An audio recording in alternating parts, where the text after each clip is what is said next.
But we are very honored today to have Tom Hernandez here. He's a native of Joliet, but many of you know he probably lives in he lives in Plainfield. And you probably know him from the school district as a community liaison. But he has also worked as a newspaper reporter in Joliet, Aurora. Hi guys, come on in and have a seat. And the Northwest suburbs for 10 years. He also wrote a weekly column for 11 years for the Plainfield Sun and Plainfield Enterprise. And this isn't his first rodeo. The Edge of Middle is actually his third book. And I wanted to bring them down to put them on display, our library copies, but they're all checked out at the moment, so that probably speaks to what a great author he is. Yay! Yeah, we love when they're checked out. Actually, I checked them out, but I'm not. I don't think that's true. But, so he has two other books besides Edge of Middle, Chocolate Cows and Purple Cheese, and Other Tales from the Home Front, and that's a series of essays. And then the second book, Abundance, is a collection of poetry. And without further ado, I welcome Tom.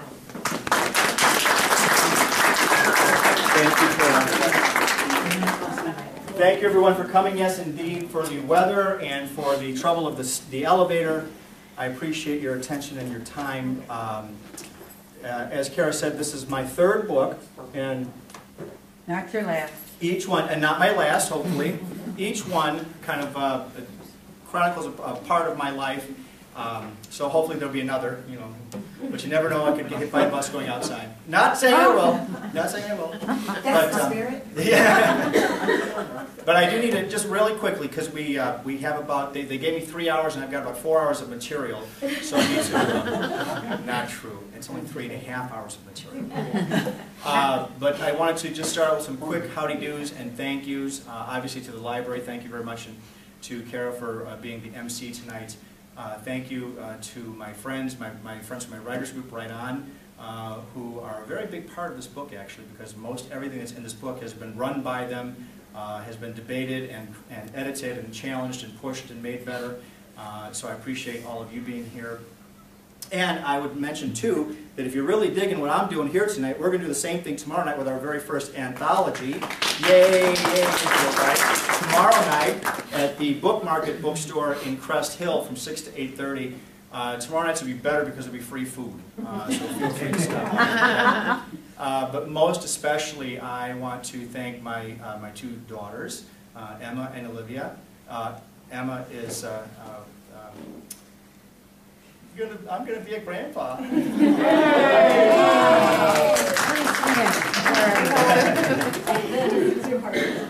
As you'll hear, they are kind of the center of a lot of my life, and I love them dearly, and thank you for everything that they've been to me, and will be.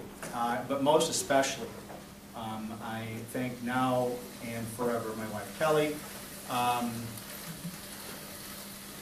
Pelkey, hush, don't say a thing. I can sometimes be a very difficult flag to salute. I'm sorry. I still got to call my throat. For almost 33 years, Kelly has been supporting and standing by. Of course, sometimes she saluted me with one finger. I'm not sure what that's all about, but... and so I dedicate this evening and whatever else is to come in year 33 and counting to her. So, with that, The Edge of Middle.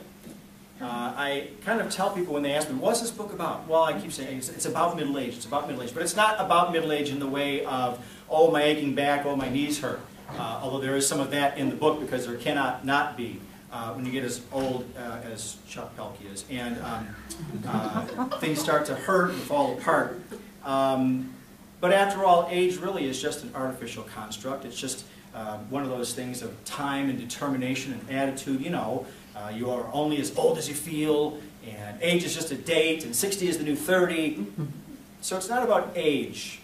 Rather, these 25 poems and essays and fictional stories reflect and kind of ruminate on what I call the 4 C's of life: the changes, the challenges, the choices that we make, and the consequences of all of those. We learn as we go along that the path that we travel is not always smooth, but it gets smoother, step by step. Middle age is like being at the top of a favorite roller coaster, Liddy. Having been here many times, we know what's coming, the path, the twists, the turns, the loops, but the knowing doesn't always make the nervous stomach any less nervous. Anticipating yet another lap around life's clackety wooden track doesn't always make it easier. Still, the view from the peak is often breathtaking. The trip is exhilarating, and the ride is over too fast. So it's important that we try to enjoy it while we can and get back in line as quickly as possible, because you never know when the ride's going to close. That's the point of this book. So, with that, let's start at the beginning, because the beginning is always a good place to start any journey. And my journey towards this book started about 4 years ago. As my daughters began making their own life transitions as young adults, a lot has changed over that time, as you'll hear tonight. However, then as now, as I alluded before, my kids were the center of my life. And I share very special, unique bonds with each of them. Here's a story about that. I call this one Bat Wings and Star Children. Look closely. I'll be there amid the sea of grease-painted faces. I'll be the one, or one of the many, with black bat wings flapping over my eyes. Or perhaps a big star over one eye. We haven't decided yet which of us will be Gene Simmons and which will be Paul Stanley. My soon-to-be 15-year-old daughter Olivia and I are attending the September 3rd KISS concert. We'll be dancing and singing every word of every song in the 12th row, among the 25,000 KISS Army members, rocking and rolling all night and partying every day. This is our second shared KISS concert in a year. Last fall, we trekked to Milwaukee to catch the hottest band in the world. And I promised her then that if we ever got to see them again, we'd wear the KISS face paint, as thousands always do. No. So look for us on YouTube or Facebook or wherever such things show up these days, because there will I be. In my middle 40s, more salt on my salt and pepper head every day, battling a bulging waistline, not anymore, I've lost it all.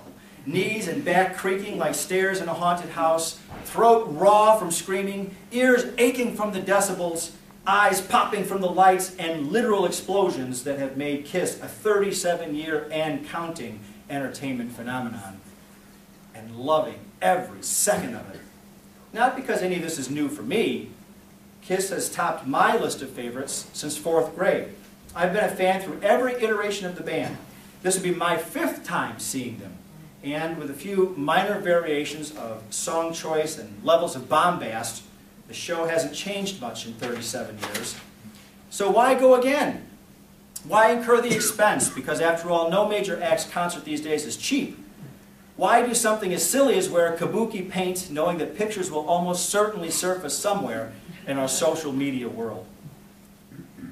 Because it's something that my daughter and I share. Among the myriad opportunities for potential connection that life creates for parents and their progeny, relatively few stick. So many potential links fall into the deep generational schisms of age and societal change. And that's normal. Then factor in the unfortunate problems resulting from fights and anger and more serious relational problems than the usual "you don't understand me" teenage angst. So any opportunity for mutual interest between a parent and a child, no matter how silly it might seem, should be seized and celebrated. Rare, so sadly rare, it seems, are the chances for parents and their kids to enjoy the same things. It makes sense to a degree. We're not teenagers. They're not adults. We're not free to explore every whim. They're not saddled with the burdens of responsibility for daily existence. Our lives are supposed to run in different directions. Young people make the future a reality. That's their job. Parents ensure that the present works to whatever degree they can. That's our job. Doing those jobs often doesn't lead to worlds meshing. But every now and again, the future and the present come together without clash, conflict, or criticism. Those are surprising and precious moments, like finding a wad of cash in the back of a drawer that appeared empty. Sometimes they come through shared experience, or meaningful memories, or personal touchstones. Music, classic movies, sporting events, favorite books, family stories, special ceremonies. One never knows where or when or why those bonds will materialize. And if you're blessed with multiple kids, often they're different for each child. My oldest daughter, Emma, cannot stand Kiss. She's a little warped that way. But every Wednesday for the last 6 years, we were glued to the television together to watch every second of Lost. When no one else could follow the plot twists, we were there. We still pause for each episode of The Cosby Show and share a passion for books that Olivia, frankly, couldn't care less about. These ties are among the greatest rewards that parenting presents. Moments of bonding that hopefully will survive all the rocks that life chucks at our glass houses. Though they may occur randomly, however, these special gifts must be nurtured, grown, protected, or else they'll die on the vine like vegetables untended. Amid everything else that her 15 years of life have brought, everything else we've shared and which has gone by the wayside after a relative few fleeting moments, Olivia has become my one and only lasting kiss buddy. Who knows what other obstacles and hurdles life will bring? And so we will put on the war paint, we'll crank up the volume in the car stereo, and we will rock and roll all night and party every day as long as we can together. Thank you. And because people often doubt me,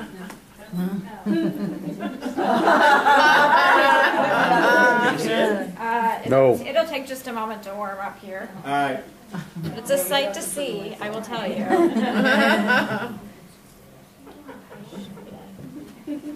So as that comes on, oh, you can see it on the computer screen too, but trust me, it's there. Things kept changing as they do. Is it coming? Yeah. All right. Why would you do There you go.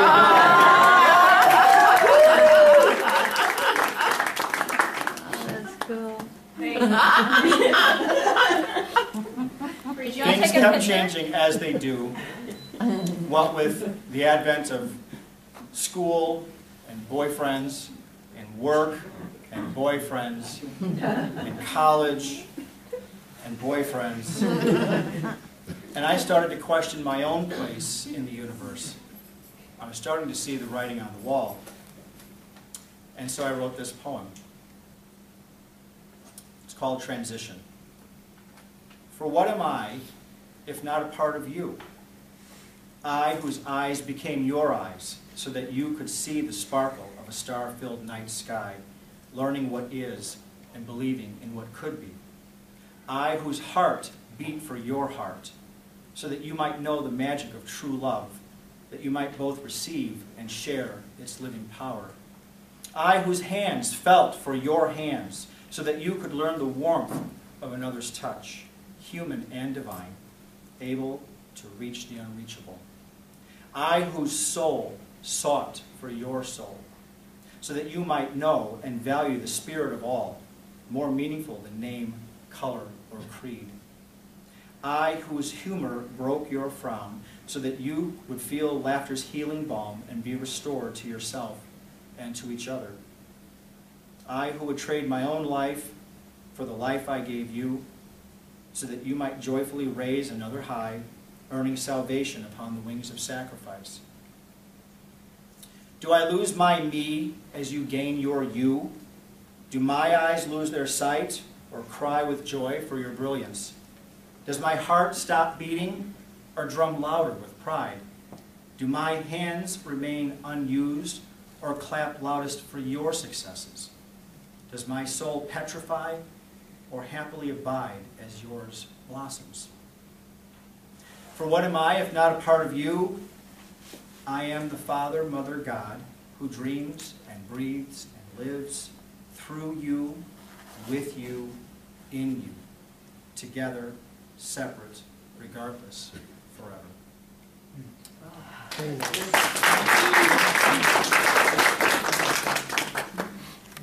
So I thought I had things in hand. I was getting used to Emma being gone quite a bit, spending a day here, a night there with the boyfriend who became the fiancé, and he was a little older and had a house of his own, and okay. And then came the big hammer. This is called chocolate. My wife stopped chewing her Sunday morning toast and lowered her coffee cup. The inordinately long pause between bites was a clue that she was waiting for me to look up from the magazine that I was reading. I raised my eyes. I need to talk to you about something serious. Okay. Now, it sounds terrible, I admit, but my first thought was, how much money do you want now? Jesus Christ, I just shelled out $400 for a plane ticket so that you could go to friggin' Arizona in July to cross-stitch with your friends. Who in the hell goes halfway across the country to sit and do cross-stitch in an air-conditioned room? You can do that here at home for free. Yes, you do. I was really working myself into a mental lather, ready to fire off both barrels at the first sign of the request for more cash, when she finally revealed her real point. Luckily, I said none of this before she dropped the real bomb. Emma is talking about moving in with Jake in June. I'm pretty certain my heart stopped beating for a second. At least that's one explanation for suddenly losing my breath and feeling like a cabinet had just fallen on my chest. Now don't look like that, she gently chided. Apparently, my paternal frustration, anxiety, and to be honest, terror did nothing to hide themselves in my wrinkled brow, my squinting eyes, and my age-heavy cheeks. What? What? What? Why? She smiled as can only a mother who knows her daughter's exact location on life's journey, having been there herself so many years ago. You know why. Because she loves him, and because she feels like she's ready. She's too young, I reflexively snapped. They've only been dating a few months. It's too soon. My wife adopted the honey-coated, deliberately paced tone, verging, but not quite crossing into condescension, that one uses with a small child, an Alzheimer's patient, or a person with mental handicaps. Honey, they've been together for almost a year. And besides, she's 20. What were we doing when we were 20? Aha! She had inadvertently given me the exact opening I needed to make an indisputable point. Finally, an argument that I could win. I know exactly what we were doing when we were 20, and that's why I don't want her to move in with Jake. I shouted, not even trying to disguise or sugarcoat my sarcasm. And besides, that was different. That was us. This is my daughter. Now, those are the words that spilled from my mouth, but they're not the words that swirled in my head. Those words, forged in the fiery flames of paternal angst, were, that's my #1 baby, my shiny eyes, my Cosby buddy, my little ball of purple cheese, my princess, the one who I held in my arms first while you slept off the knockout drugs, my first date to the daddy-daughter dance, the one whose broken heart I helped fix when her first boyfriend Adam broke up with her after about 30 minutes when she was 5 and he was 6, the one who rode her bike without training wheels on the very first try and left me cheering and smiling at the curb as she tore off down the street, who suffered and endured and survived a learning disability and called me, crying with joy and pride on her 8th grade teacher's phone when she learned that she'd finally earned a spot in a regular ed classroom, and who loves to read and who writes because of me, well, you too, but mostly because of me, and enjoys to this day going on book dates with me just to smell the paperbacks and to spend some alone time together, and who knows and understands and can discuss politics better than most adults, and is a proud Democrat just as we raised her to be, and whose excitement to cast her first vote made me beam with pride brighter than 1,000 suns, and who is the most maternal, sympathetic, empathetic person I've ever known. She definitely gets that from you. And who is a chocolate fiend. She gets so messy with a campfire s'more that she and the chocolatey marshmallow melding and becoming one that it makes me actually physically anxious. Whose, oh my God, love for chocolate of any kind takes her very soul and almost defines her very being, and is someone so messy and cluttered and exceptionally bright and so full of life that I almost can't bear her energy some days, and yet I admire and envy her profound, loving, nurturing soul, and who is now so deeply in love with a young man who is a pretty good guy, I have to grudgingly admit, that she is actually making an effort to learn how to cook, though she has never before done anything more culinarily advanced than make grilled cheese, and to clean, though we have to fight with her every single week like clockwork to clean her own room, and then watch her invent new ways to stall. And most of all, I don't want to lose her yet.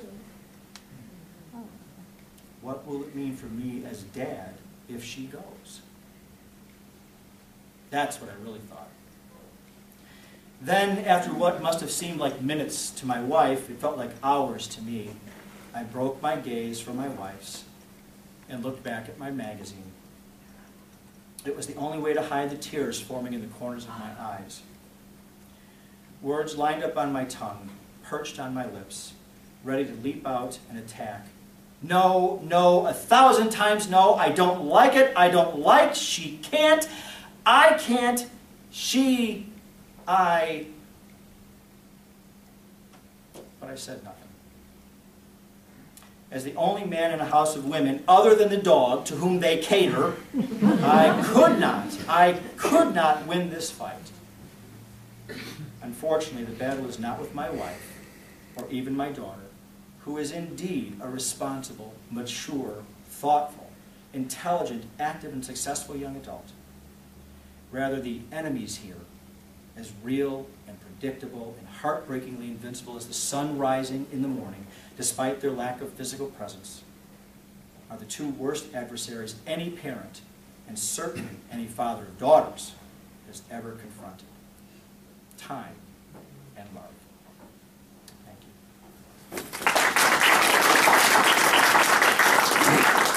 you.